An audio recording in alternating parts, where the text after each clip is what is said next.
Hello everyone. Today we're going to be taking a look at the Hoover Elite 600.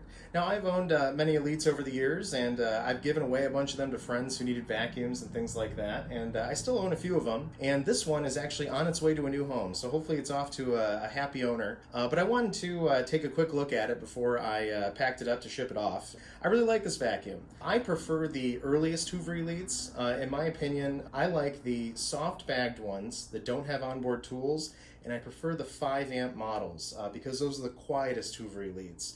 Now, calling a Hoover Elite quiet is almost an oxymoron because they were still quite noisy, but those were the quietest ones. This one's 6 amps, so it's a little bit louder. The later Elites, they started to get into 7 amps plus. Way later on, they were 12 amps. They were just screamers. But the early ones weren't as bad. What I like about the early ones too is that without the onboard tools and with the soft bag, they're really lightweight to push around, but you still get great carpet cleaning performance. The later Elites, even the ones that came just shortly after this model in the early 90s, when they adopted the hard case with the side-mounted tools and all of that, they got significantly heavier. I like these early ones because they're real lightweight to push around, but they still clean great. So today I'm going to go over its features and do some comparisons and things like that, and I'll show you how it cleans. I think these are nice vacuums.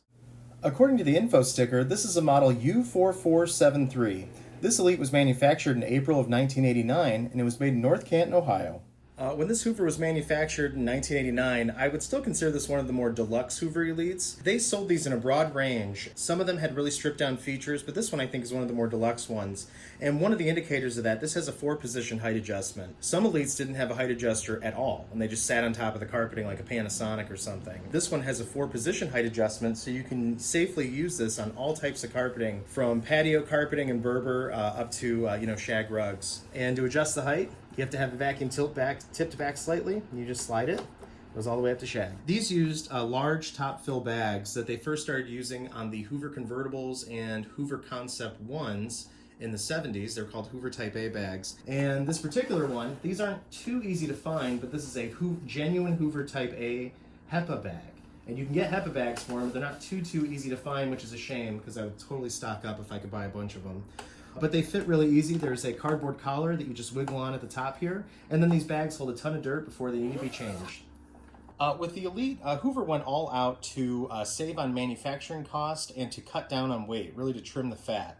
So just for fun, I put this Hoover Concept 1 next to it. The Concept 1 was originally introduced in the mid-70s, I want to say. Maybe mid to late 70s. I don't remember, so maybe somebody can tell me. This particular one was manufactured in 1988, and this one was made in 1989. On the Concept 1, for instance, this has an all-steel agitator with replaceable brush strips. This was called the Quadraflex agitator, and it's an excellent brush roll. Now on the Hoover Elite, it still has a metal shaft running down the center and ball bearings, but this is now a plastic agitator. You would just replace these as the brush roll bristles wore down. Along with that, there was other things they did, like you can see on this one, there's this large metal wheel axle, and they cheapened that significantly on the Elite. This one has a nylon fan on the inside, and on this one, it's just a cheaper plastic fan.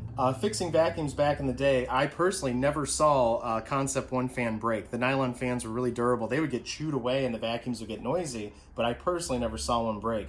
Well, I replaced many broken Hoover Elite fans. Things too, like I never saw the housing on one of these blow out, but I've seen that many times on the Hoover Elite. If taken care of, these are very powerful and they can potentially last a really long time. This vacuum's over 30 years old. In some ways, I think the Elite is almost the successor to the Concept 1 because they share a lot of similarities, but I don't know if Hoover would say that it's a direct successor or not.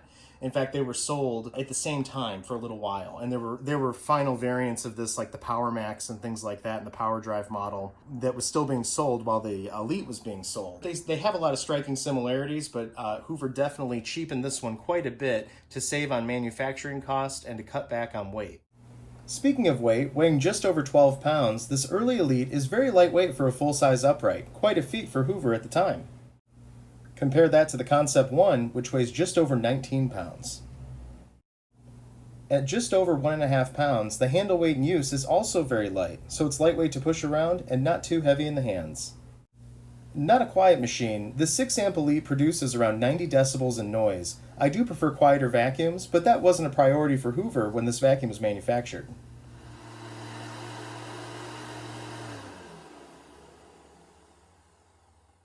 Now let's see how it cleans.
So the Elite series isn't my favorite series of classic Hoover, but I do really like these early ones. I especially have an affinity for the 5 amp models, the models that have soft bag, and the models that don't have onboard tools. And the reason for that is that those are the quietest models, and they're still noisy, and they are the lightest weight to push around. As I showed in the video, the handle weight's really nice and light, so these are really easy to use. At the time, they marketed these early ones as being great lightweight vacuums, and they were. If taken care of, they potentially can last a long time. The machine is basic, but an excellent carpet cleaner. If you have any questions, feel free to ask, and as always, thank you for watching, and have a great day.